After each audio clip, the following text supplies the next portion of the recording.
duke ja kujtuar: o Ibrahim, e ke harruar premtimin tënd.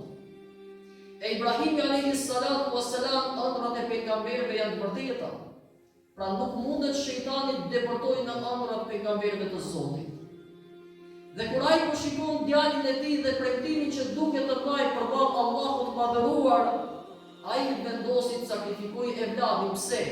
Nga se kështu arrinte tek lartësia Allahu xhelle xhelaluhu ve xhelle shanuhu.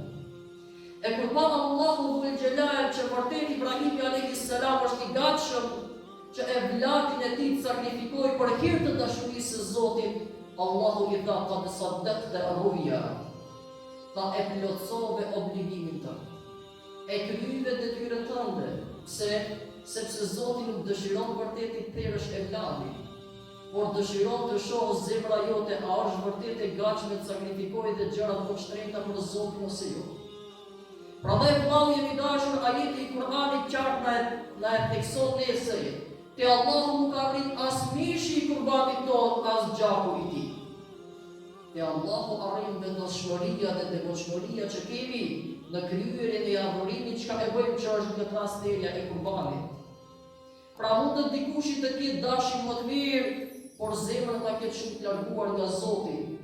E mund të dikush me shumë pak pasuri çka ka e blen një kurban sepse dëshiron që të sakrifikojë për Allah. Por ai kurban mund të vlejë më tepër se krejt kurbanet e dynjas që janë mirë, sepse zemra e tij mund të jetë shumë afër me Allahun xhelle xhelaluhu ve xhelle shanuhu. Pra besimi jonë, o vëllezërit e mi, kërkon sakrifica. Nuk është vetëm të pretendojmë që besojmë.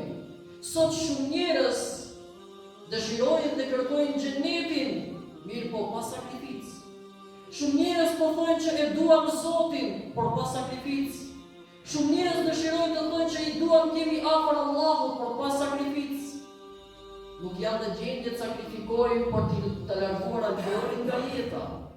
Edhe pse e din që ajo e largon nga Allahu, pra momenti që ti tani duhet ta dëshmosh besimin tënd, është sakrifikosh, të luftosh me veten tënde për ta praktikosur haramin. Pra dëshirojnë xhenetin por të jenë afër haramit. E ku është besimi që ti duhet sakrifikosh për të? Pra dëshirojnë xhenetin por s'u luftojnë me egon e tyre.